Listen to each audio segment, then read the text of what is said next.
Hi, folks. Everything new under the sun. All right, we're getting down to crunch time as it relates to World War III. We're going to look at an article where a UK MP even comes out and says in Parliament that they are in World War III and they're at war with Russia. Yes, an MP has effectively put the information out there that they are at war with Russia. I've been saying this for a long time, since Russia invaded Ukraine.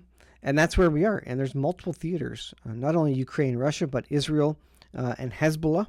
And no one's coming to their aid. And also in China, Taiwan, and several theaters of war right now, which again is strategic because it stretches the U.S. military thin. It stretches NATO's military thin as a whole. And the alliance of Russia, China, they know this, and so they're kind of stirring up different theaters of warfare. This is Zechariah 12 here, and I believe this speaks to a nuclear weapon being used. It says, Zechariah chapter 12, verse 3, "And in that day I will make Jerusalem a burdensome stone for all people. All that burden themselves shall be cut into pieces, though all the people of the world be gathered against it." There's a key piece there. All the people of the earth are gathered against it. Gathered against it, what? Jerusalem, Israel, the people of Israel, all the world. And is the U.S. going to support Israel in the last days? They will not. There will be no one standing, and Israel will only have God to ask for when things start going sideways, when they start being defeated. And as it relates to Zechariah chapter 12 and the nuclear weapons reference here, it says, "In that day, saith the Lord, I will smite every horse with astonishment." This is what happens when the bright light from a nuclear weapon is used. "And his rider with madness." Again, the ringing in the ears, the blindness of the eyes. The people, the soldiers will be, they will look mad. They will just be scrounging around, feeling around on the ground. They will not know what just happened to them. It says, "And I will open my eyes upon the house of Judah, and I will smite every horse of the people with blindness." Again, the blinding light of a nuclear weapon. And God could indeed use some of these kind of natural weapons that man has formed to show his wrath upon the earth. And ultimately, it's a consequence of our sin as well. Here's an article. This is exposenews.com. Andrew Bridgen, so a UK MP, he says, "We are already at war with Russia." Of course, you and I knew this, but on Thursday, this is June 23rd, on Thursday, an independent candidate of Northwest Leicestershire joined Resistance GB journalist Will Coleshill. One of the many shocking revelations he made is that the UK is already at war with Russia, but the installed Prime Minister, Rishi Sunak, has not officially told Parliament or informed the British public. That is 100% accurate. And the news is coming out even that Rishi Sunak wants to get out of the country before the war starts. He does not want to be a wartime president, or Prime Minister, rather. He wants to get out of there, and probably so that he isn't conscripted, to be honest. He's probably going to take off to some atoll or somewhere that's nice and tropical, away from any conscription and away from any war, and he's going to get out of there. Meanwhile, he took and led the UK right into this. So they are at war. This is what their politicians are saying. This is Russia now. This is War News 247. Ukraine will drop a nuclear bomb, Russia says. British MP confirms block to the flow of NATO information. So what Russia's doing is they're saying that Ukraine is going to use a dirty bomb, and it's going to be a false flag. Moscow, with an emergency notification of the competent department of the radio, biological, chemical, and nuclear warfare of the Russian army. This is translated, so the words are a little awkward. But they announced that a false flag NATO-Ukraine operation for the detonation of a nuclear dirty bomb is underway. Folks, what was the destruction of the Nord Stream pipeline? That was a false flag. Somehow certainly to goad Russia into further fighting. But a false flag, they blamed Russia for blowing up their own oil pipeline. It's incredible. And it says the worrying thing is that the same revelation was made by a British MP who spoke of a nuclear explosion in Europe. Again, the West, I'll be honest, it seems like the West does not want peace. It seems like the West is poking the eye of the bear, and that they are continuing to do things that provoke Russia to war. It seems like they want this. Why?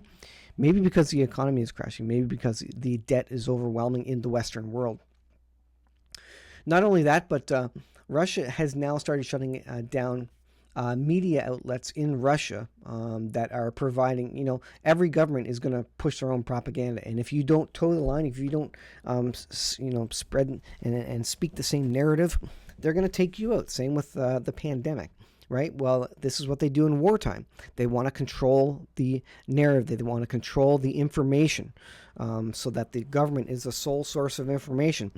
Our so-called democratic government is no different than the government of Russia or China. They want to control information because the whole point of the government is to keep the citizens safe. And to keep them safe, they need to keep them in line and coordinated and agreeing on the same facts. So the government does psyops on its people or just removes media outlets. CBC in Canada, for example, is funded by the government in large part. And so they're going to toe the line of whatever the government is saying. Well, Russia is shutting down 81 media outlets of NATO member countries. Moscow's moves seem to be part of an effort to shield Russian society from what it considers to be NATO propaganda. And, don't be confused. NATO countries, Europe, U.S., Canada, are doing the same on their citizens. Any alternative media news organizations are being shut down, are being demonetized, are being shadow banned, are being ridiculed by the mainstream, are being poo-pooed. And if you don't, toe the narrative, if you don't tell the same story as everybody else, you're a conspiracy theorist, whatever, right? They're going to go after you and try and discount you and try and ultimately to get rid of you if you don't ultimately shut up. And this is what's happening. Russia, materials for the creation of a dirty bomb are transported to Ukraine through Poland and Romania. Lieutenant General Kirilov noted substances from which a dirty nuclear bomb can be created are currently being imported into Ukraine via Poland and Russia. Now, this could be disinformation by Russia as well. If Russia wanted to use a nuke first, they would come out and say, well, it's a dirty bomb from Ukraine. And if Ukraine wanted to use a nuke first, they would say, well, Russia's planning on using a nuclear weapon. And so it's going to be the same thing on both sides, folks. What I'm saying is, you need to be careful, and you need to look at which side is interested in peace, which side is talking about peace, and I don't know that any side is telling the whole truth, but there might be one side I believe a bit more. I'll be absolutely honest with you. But you need to read the information. You need to read between the lines, and know that at this point it doesn't matter who it is. It's the fact that one side. Maybe both sides are going to use nukes at some point, and both sides, and certainly the Russian side has been warning of this if escalation increases, because the only option they have, if they can't win a conventional war with NATO, the only option they have is to go nuclear, and that's their nuclear doctrine. All right, here is the next thing. Again, another theater of war. This is China, and specifically related to the Philippines. Chinese fleet invades Philippine EEZ, or their economic zone. A U.S. responds with 400-kilometer range PRSM missiles, successfully hit USS Cleveland. A show of power by China in the Spratly Islands complex in South China Sea. As we speak, China is violating the Philippine 500 nautical mile limit from Chinese mainland with amphibious assault ships. It says the United States is in consultation with the Philippines about it, and they have been clear. U.S. officials apparently have been clear about the circumstances under which we would consider the treaty between the U.S. and Philippines to be in place. So what is the red line that would draw the U.S. military or NATO, whatever it may be, into backing up and supporting the Philippines militarily? That's what they've discussed with the Philippine government. And so that's interesting, right? Is this the fourth theater of war? The Philippines, Taiwan, Ukraine, Israel, and how many other theaters of war is China and Russia going to open up to, again, spread out thin specifically the U.S. military. It's mainly U.S. military that is kind of coordinating and providing the tools of operation for Ukraine and the other wars. And with all this thinning out, this spreading out of military hardware and personnel, is anybody going to support Israel in the last days? Well, Zechariah chapter 12 suggests that all people will be gathered against Israel in the last days. And it seems like some sort of nuke is used to blast the horses with astonishment, the riders with madness, and will smite every horse of the people with absolute blindness. And that's the blinding flash of a nuclear weapon. Now, this is an article from IsraelNationalNews.com. This is what a top U.S. general has said. U.S. won't be able to help Israel in case of war with Hezbollah. So this is a big deal. And if the U.S. is not helping Israel, Israel will have to go it alone. And Hezbollah is a completely different story than Hamas. It's possible the U.S. simply doesn't want to get into it because they know it's going to escalate into a massive regional war. U.S. Air Force General Charles Brown, who serves as the chairman of the Joint Chiefs of Staff, has warned that the U.S. will have a hard time aiding Israel in the event of war against Hezbollah. According to Brown, Iran will provide significantly more support than it provided Hamas, particularly if they felt Hezbollah was being significantly threatened. He warned that due to the type of weapons Hezbollah uses, the U.S. will not be able to provide the same level of assistance to Israel during the war. Now you have to ask, how is the United States military readiness? How ready are they for a modern war?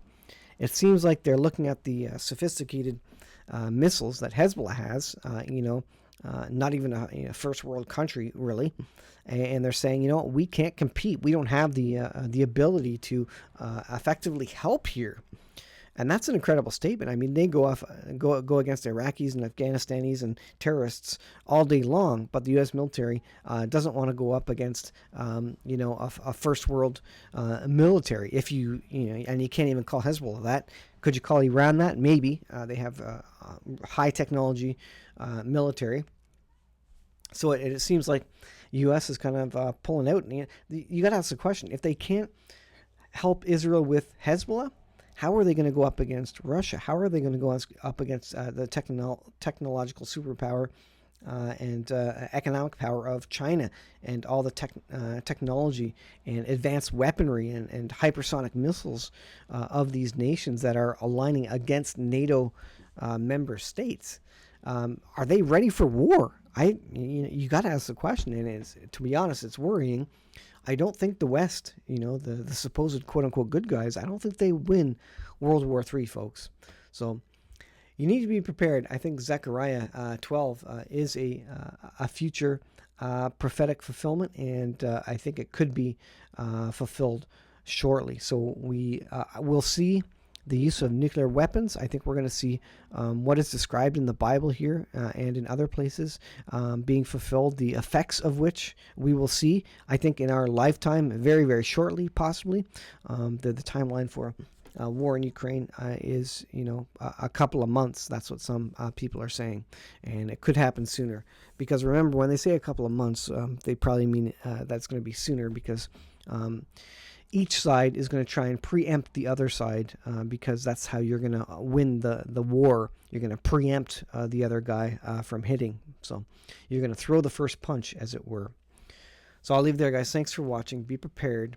The Lord is coming soon, but we're going to see some hard times, and the four horsemen of the apocalypse will be riding, and we're going to be here for that, folks. Get ready. The rapture does not occur yet. I think the Christians will be around for the Antichrist to come on the stage. He will not be revealed to the world. He will be revealed to the Christians because the Christians know what to look for. But to the world, they will not recognize him as such until the midway point of the 7-year period, the abomination of desolation, where he sits on the throne in the third temple and declares himself to be God. And that's when the world will see, oh, this is the bad guy.